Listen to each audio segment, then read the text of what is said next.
The nuclear industry is enjoying a renaissance as governments and big tech companies search for clean sources of power to meet their climate commitments.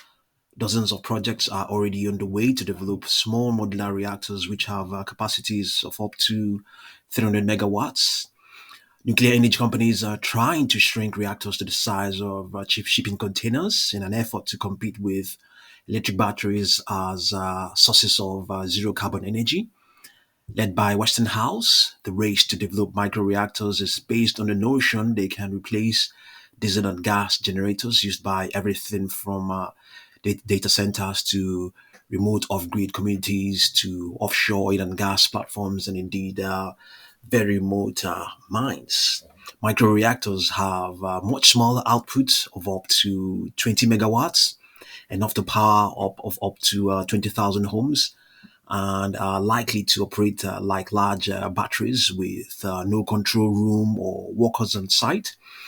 The reactors will be transported to a site, plugged in, and left to run for several years before being taken back to their manufacturers for refueling.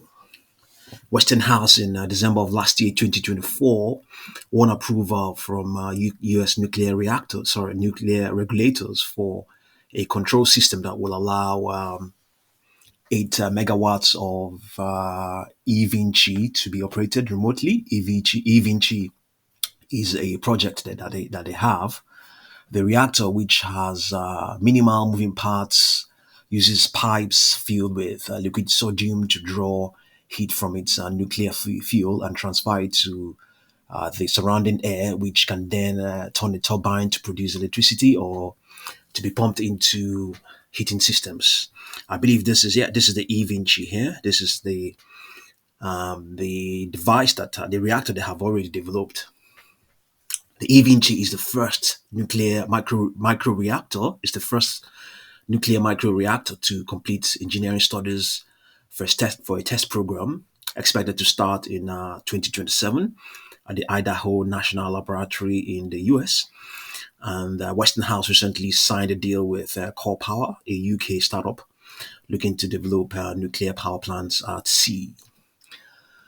Microreactors are also likely to be used by the mining industry, particularly to excavate cobalt, manganese, and other critical minerals that are often found in very remote locations.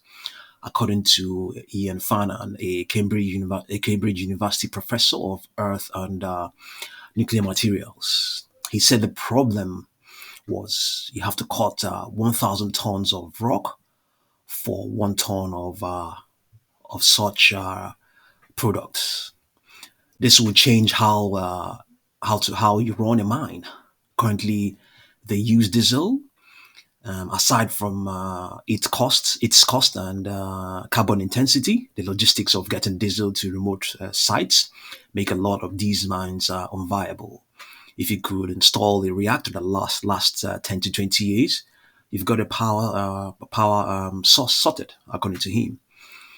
Nasdaq listed Nano Nuclear Energy has also hired Fanon. They've hired him as well to help design a low pressure coolant micro reactor that it hopes to bring to market in 2031. Okay. Other companies include New York listed New York listed BWX Technologies, which already builds nuclear reactors for U.S.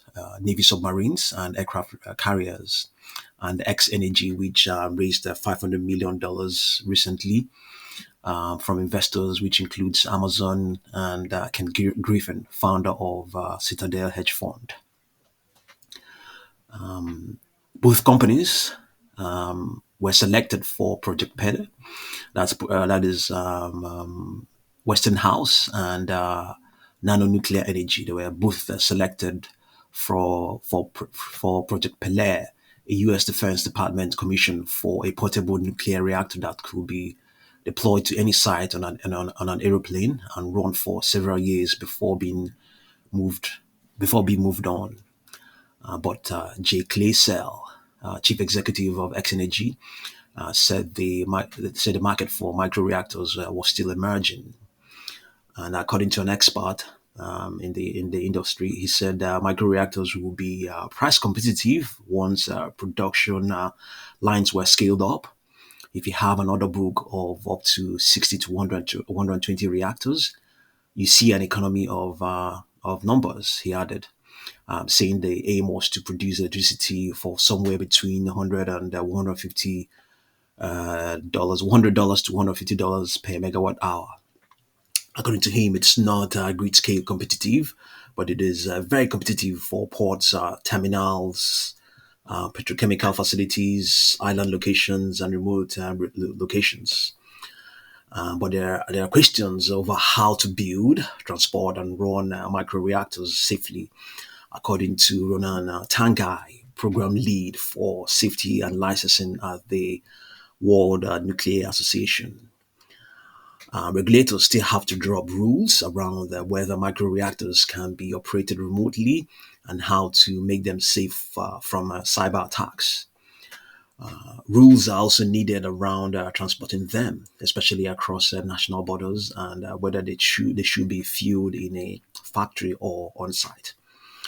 Westinghouse said the EVNG would pass the same aircraft impact assessment test that applies to larger reactors, but Tange noted that many existing rules for reactors were not applicable for micro reactors.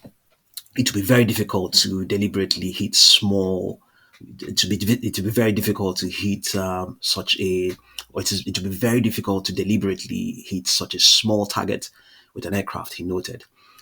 The International Atomic Agency is likely to issue high level safety standards, and those are usually taken into national regulations, according to him. So it's not going to be that easy. But in any case, these are just some pictures from of nuclear reactors. Already, this is an existing one, the E Vinci mini micro reactor developed by Westinghouse. So see what you make of all of these, and in the coming videos, we will look at the stocks of nano nuclear energy, BWX energy, and indeed X energy. And thank you very much for watching this video.